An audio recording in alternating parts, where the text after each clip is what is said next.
Okay, welcome to what is likely the last Bella the Boler video for 2022. Got a couple things to do on it today to get her ready for winter, and then we'll probably be putting it away into storage on the weekend. So let's see what's up.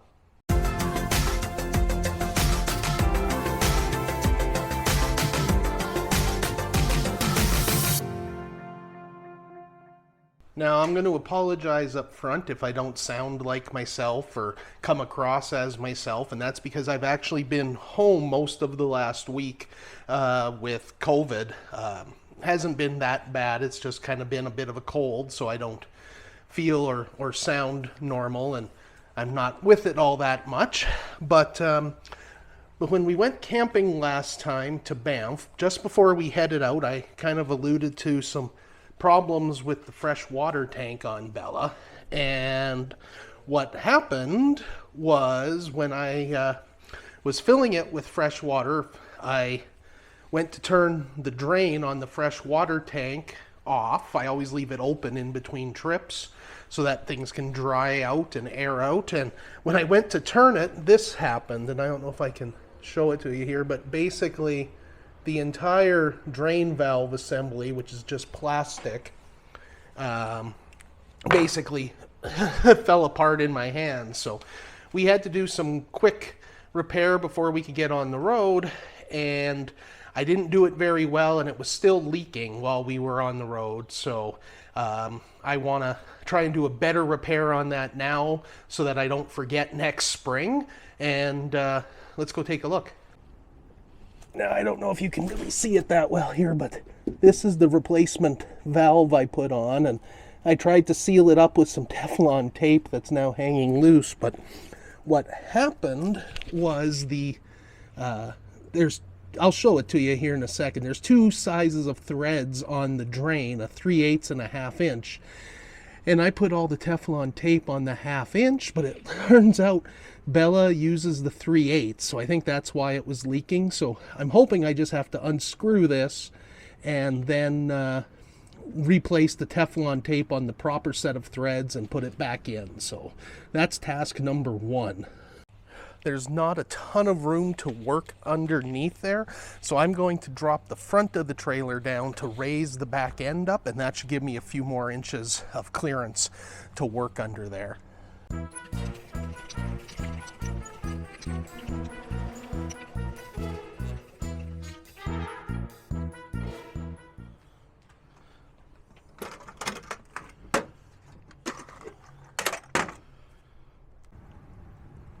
Now I'm working very carefully here because the one thing I really do not want to do is strip out the threads on this fresh water tank, because there's a date on this water tank that says it's 1993.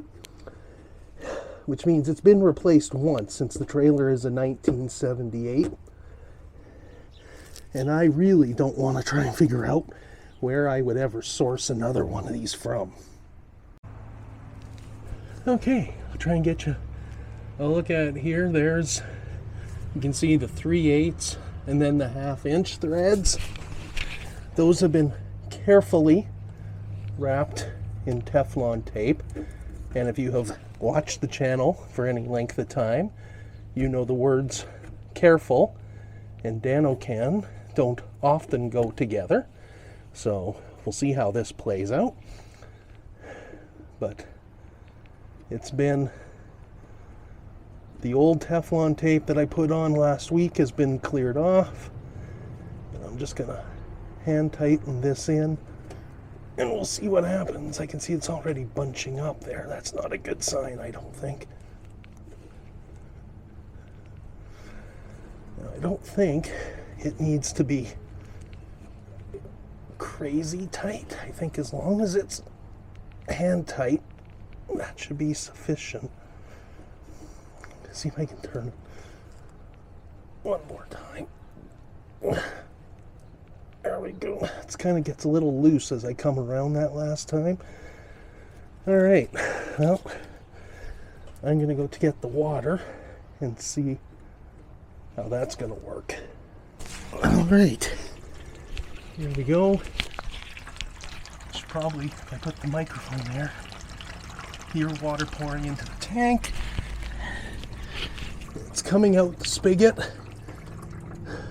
Turn the spigot off. And we'll see what happens.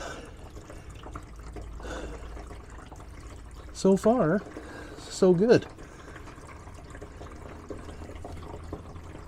There's clearly enough water there to be a sufficient test.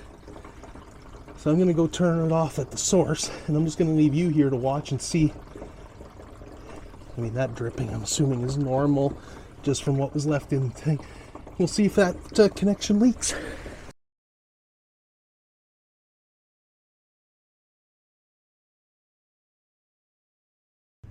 Well, I see the spigot has a little drip on it, which, like I said, I mean, there's water in there anyway, but I don't see it leaking from these threads at all, which is where the problem was last time. So I think we've got it licked. Okay, I'm going to call that a success. So now next step is going to be winterization, and Emily picked up a couple jugs of antifreeze from work earlier this week. I still have a partial jug from last year. This should be a lot simpler. There's a lot, or not much to this. Let's go take a look at that. I'm just going to fire the air compressor up here and get it charging, because that's my first step. Okay, so stepping inside now. The water pump is under the bed at the rear of the trailer, so we thought we were going to have to access it through the cupboard doors up at the front. So we took the bed apart and made it back, or we were going to make it back into a couch, but then we discovered this.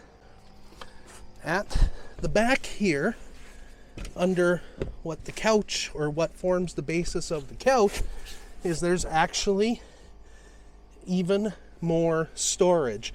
And you'll remember in the Boler tour video I did not long ago, I mentioned how much storage there was in places here, where here's another example of, I didn't even realize we could get at this stuff. And there is the water pump sitting there, nice and easily accessible.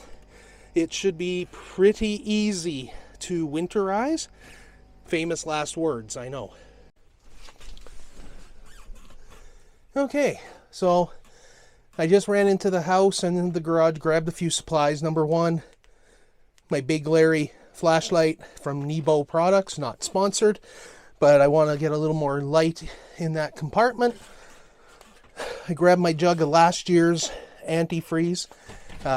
As I talked about in last year's winterizing video, I always like to get the stuff here that is non-flammable, sugar-based. Costs a little bit more money than some of the cheap antifreeze out there, but I figure there's enough things that can burn. I don't need to put flammable RV antifreeze inside my trailer. And my winterizing rig left over from our previous trailer, basically a length of half-inch flexible hose attached to a pipe nipple, attached to a little spinny thing that I will attach to the pump. But before we get to that, I'm going to do the next step of my winterization. So I've talked about it before.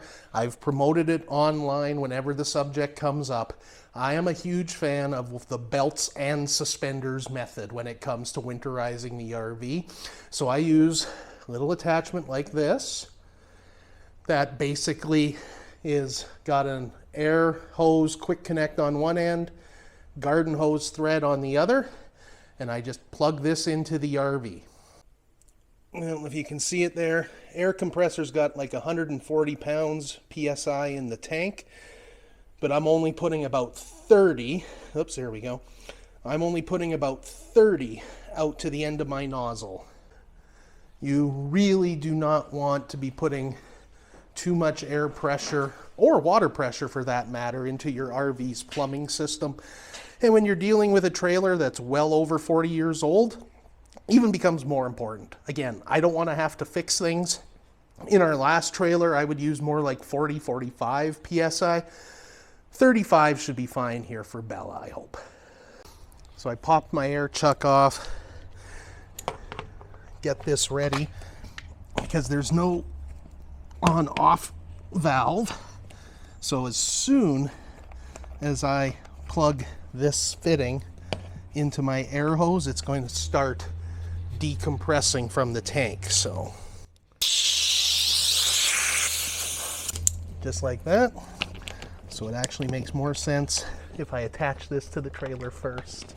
Let's just pretend you didn't see that. So attach that, hook this up, and this is basically going to pressurize the plumbing system with air instead of water.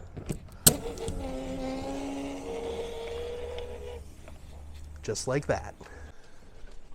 So now, like I said, our plumbing system is pressurized up with air instead of water. So when I turn this on, we're going to see some spitting and some sputtering.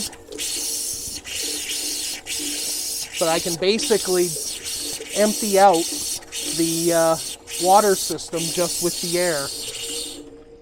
And I can hear the compressors kicked on in the garage there. So I just realized one more thing I forgot I need to do, and that is bypass the water heater. So this is the first time I've winterized Bella the Boler. It's also the first time I've looked at the winterization bypass on this water heater. So this is currently the inlet. You can see cold water comes in at the bottom of the tank, comes out at the top.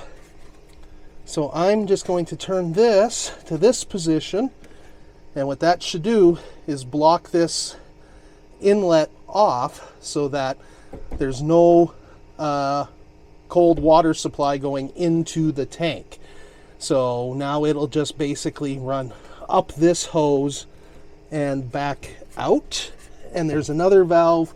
You probably can't see it very well in behind here, and I'm going to turn it the other way to shut off this outlet so that it's basically forcing the water through that bypass. So now I can go to the outside and open up the anode rod slash drain valve on this fresh water tank, or on this hot water tank, and basically get that draining. Very important step. Usually it's the first thing I do before I get into any of the other winterization stuff. So I'm going to blame it on COVID brain and go from there. Now this is going to be kind of hard to film with one hand, and there's no place to really set up the tripod, so work with me here. I can't remember what size. I thought it was 15/16, but that's a little too small, so must need a 1-inch. Wrong again. 1.16" is the right size. So the other thing I want to do is go back inside for a second. Pro tip, I'm going to turn on a hot water tap here and basically relieve the pressure from the hot water side of the system. I have failed to do this in the past, and it's not pretty when that anode rod gets loose and shoots out of that water tank at a pretty good velocity. So disconnecting this air hose again, and we'll turn on a hot tap again. There you go. Now you can actually hear the pressure being released. So there's no pressure in the system right now.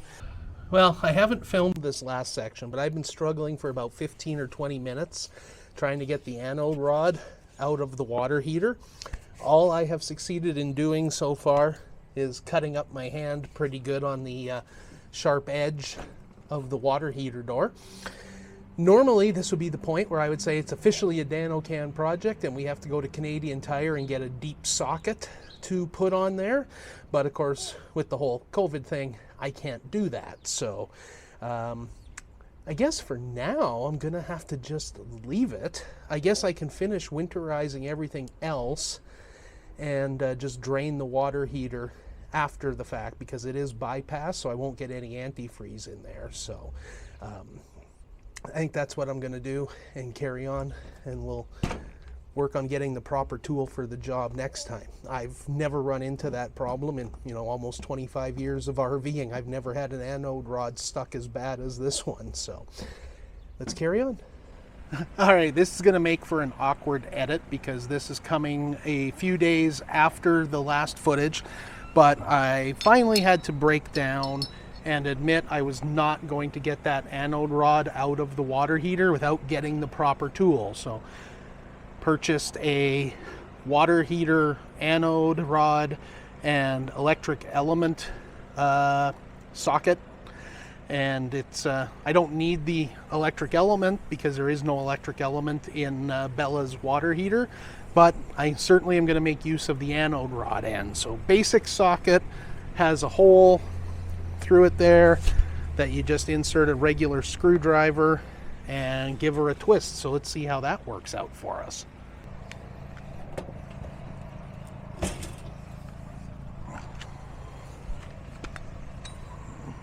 Shaky with the footage there. Small end should fit right on the anode rod, just like so. Trying to do this one-handed is probably not the easiest. And give her a twist. Okay, I'm gonna have to put the camera down and try this again with two hands. There we go. That took more force than I expected, but now it's at least loose enough. I can just loosen it by hand. And there's, I warned you that could happen.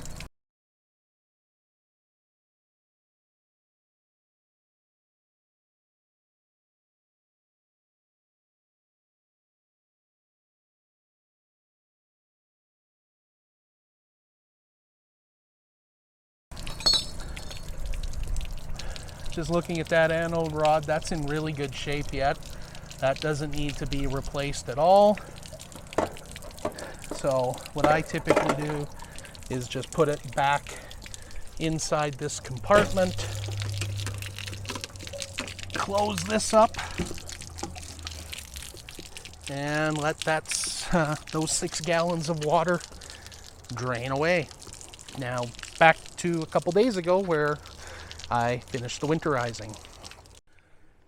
I'm really starting to think doing this while still recovering from COVID was a bad idea.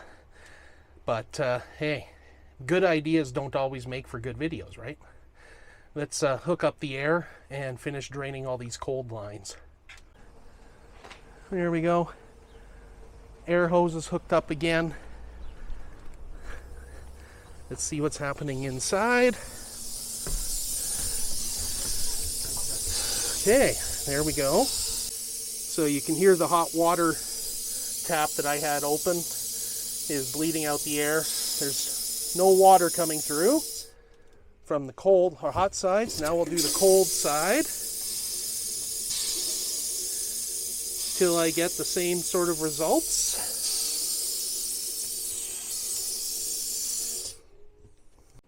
I'll do the same with the shower head.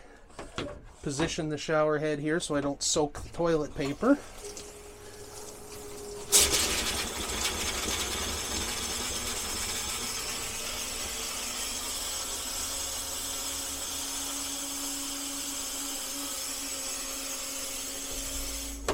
And the same with the cold side, which, since they're coming through the same hose, should be pretty much clear, so that's good. Now for the toilet.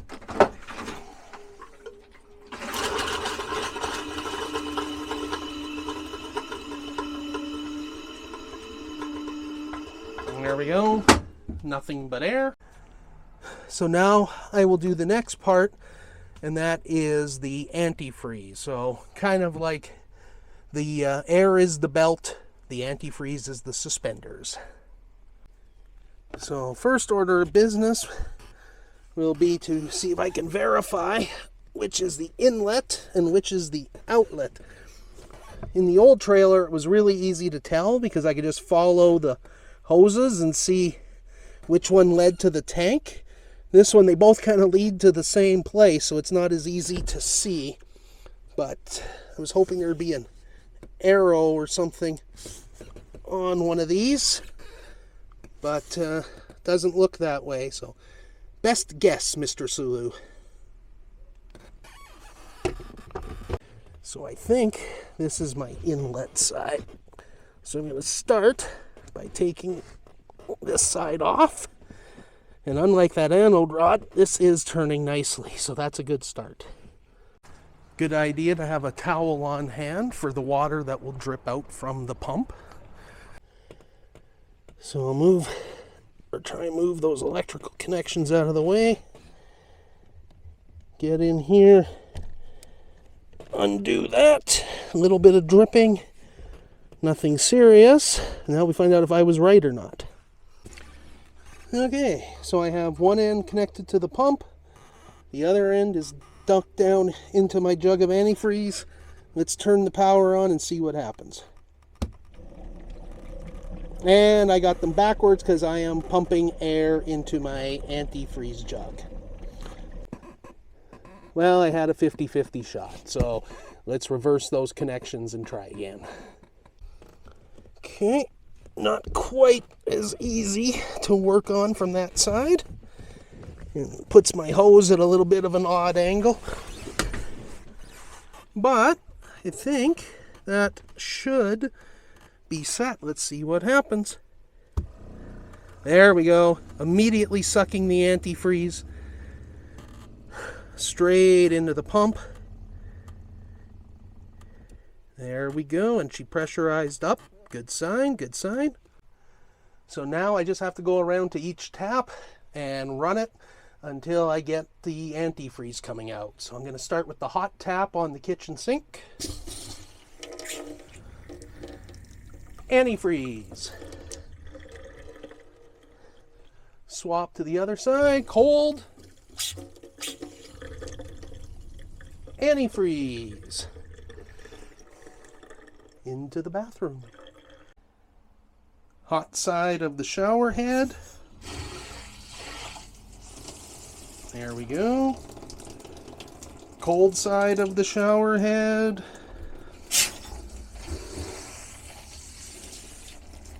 There we go. Give the toilet a flush.